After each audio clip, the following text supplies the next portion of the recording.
요즘에는 인터넷으로도 그렇고 다양한 수행 방법들을 저희가 많이 만날 수 있습니다. 저도 최근에 시간이 있어서 몇 군데 수행처들을 가서 이제 구경도 해보고 그랬는데요. 그 다양한 수행 방법이 있고 수행처들마다 또 장점이나 수행 방법에 노하우가 있다고 생각되는 부분들도 있었습니다. 그 수행 방법들이 가진 좋은 면들을 보면서 스스로 좀 수행에 영감을 얻게 되는 부분도 있었는데, 근데 이제 수행을 보는 안목이 없으면 이 수행이 이제 바른 수행인지 아니면 또 어떤 부족한 점이 있는지 그런 거를 좀 판단하기는 어려울 수도 있겠다는 생각이 들었거든요.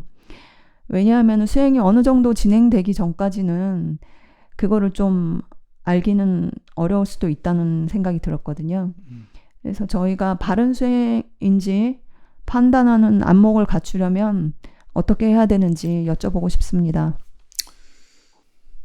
예, 지금은 워낙 다양한 불교가 이제 펼쳐져 있기 때문에 사람들이 이제 뭐 아무도 여러 또 그 다양한 불교의 가르침을 또 나름대로 이렇게 가르치는 센터들도 많이 늘어났고, 같은 또 초기 불교를 한다고 하는 그 중에서도 예를 들면 미얀마나 저런 태국 같은 데 가보면 그 속에서도 또 수행하는 방법이 조금씩은 다 다르고 그렇거든요.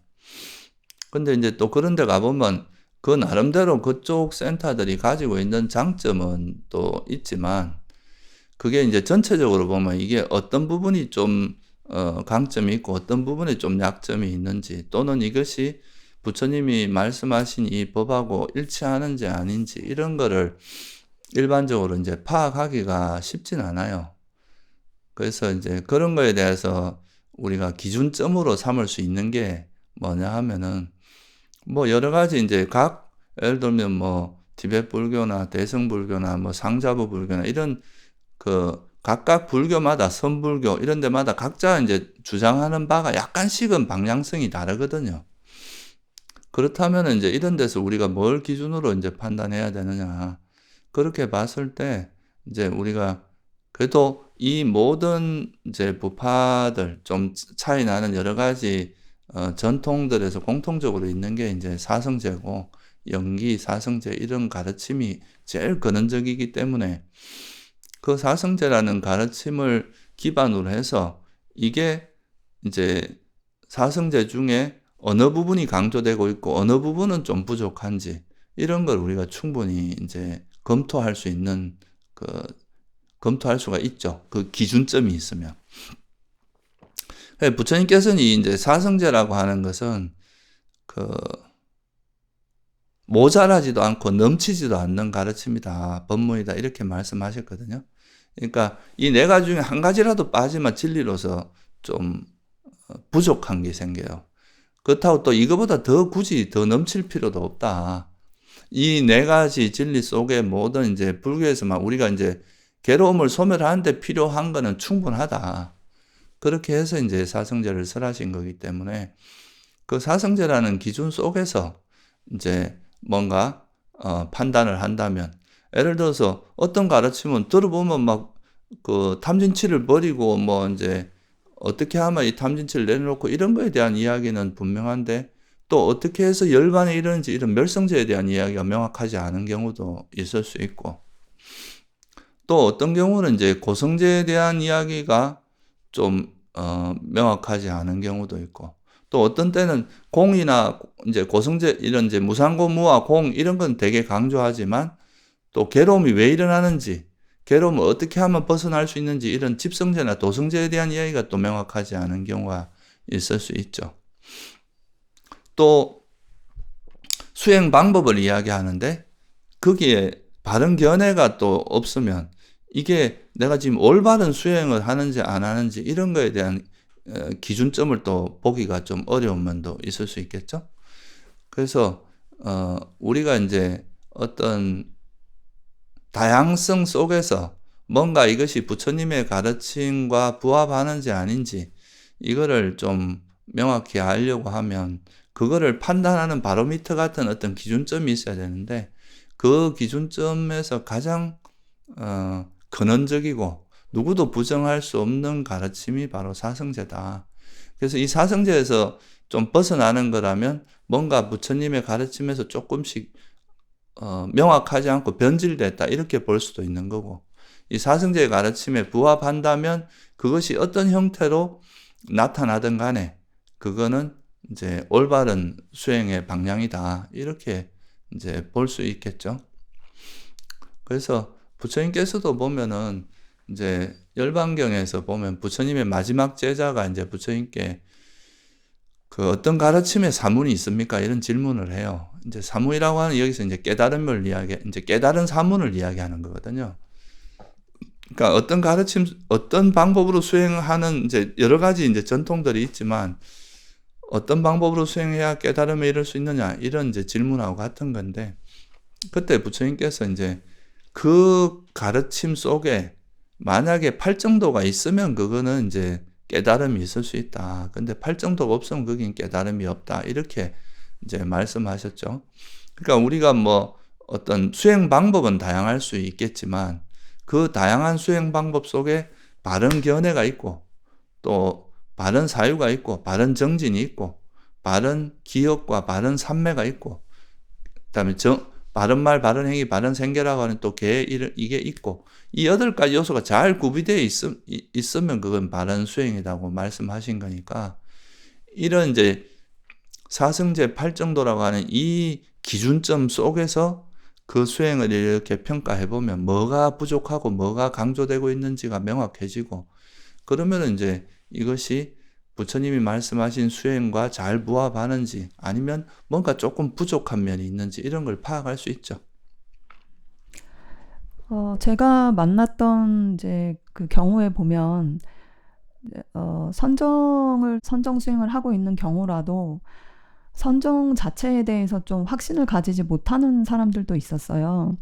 스스로 이제 선정 수행을 하고는 있지만 그게 그렇게 쉽지 않다 보니까 경험적으로 뭔가 이렇게 좀 알아지는 거나 그런 것들이 좀 많지 않다 보니까 오히려 좀 선정에 대해서 의문을 갖고 있는 사람들도 있더라고요. 그래서 꼭 선정을 얻지 않아도 뭐 경전에 보면 수다원이 되는 사람들도 많고 뭐 수다원만 되면 그다음 그 뒤는 좀 이렇게 갈 수 있는 거 아닌가 막 이렇게 생각을 하거나, 아니면 뭐 외도의 삼매나 바른 삼매가 정확하게 뭐가 다른지 모르겠다 뭐 이렇게 생각하거나 그런 식으로 선정을 닫고 있는 경우라고 해도 어려움들을 겪고 있는 경우를 봤거든요.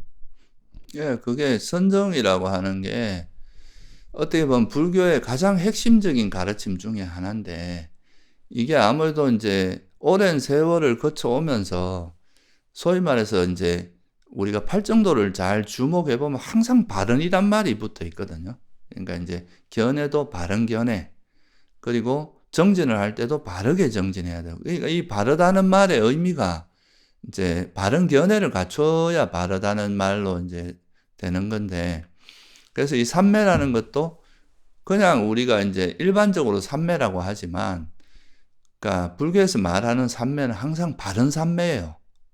그러니까 우리가 이제 뭐 그냥 이건 그러니까 선한 법이니까 굳이 바른 말을 빼도 이제 이거는 선법을 이야기하는 거라면 굳이 안 써도 이게 바른 삼매라는 걸 암시하고 있으니까 안 쓰는 거지.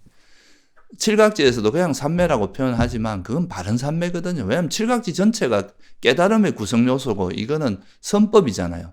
그러니까 이거는 바른 삼매를 의미하는 건데, 근데 이제 이 삼매에 대해서 바른 삼매라는 거에 대한 개념이 제가 보기에는 많이 희석화된 거예요. 명확해지지가 않았어요.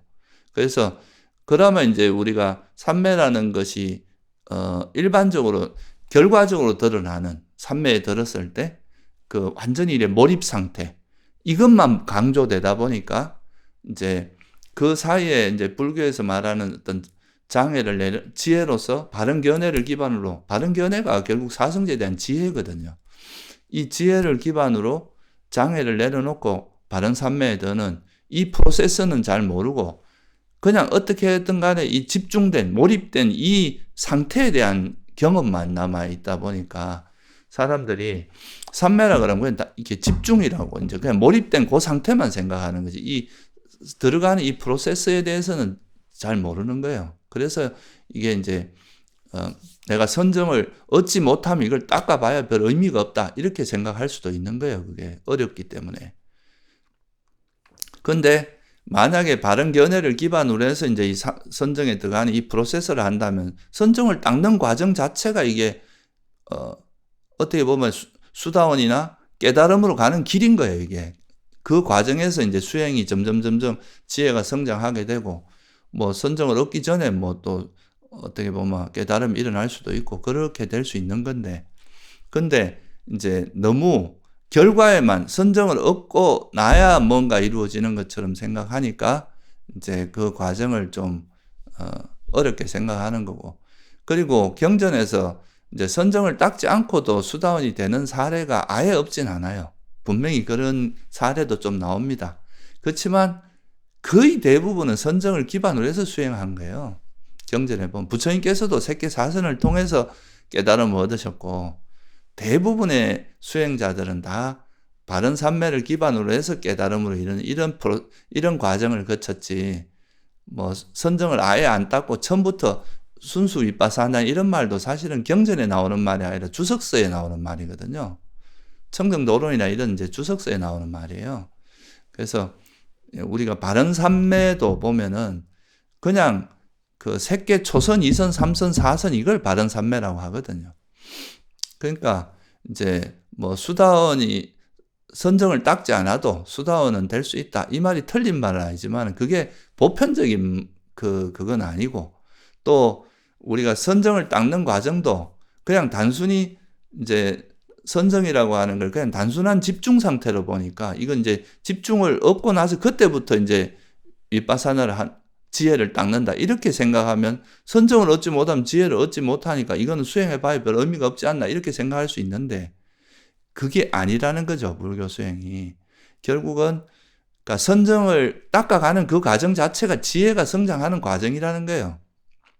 그래서 이 과정에서 얼마든지 이제 더 깊은 지혜가 생길 수도 있고, 근데 그렇게 이제 되는 가장 그 큰 이유가 이 바른 삼매를 얻는 어떻게 보면 메커니즘이라고 하나, 그거를 잘 모르게 된 게 되게 큰 이유라고 봅니다.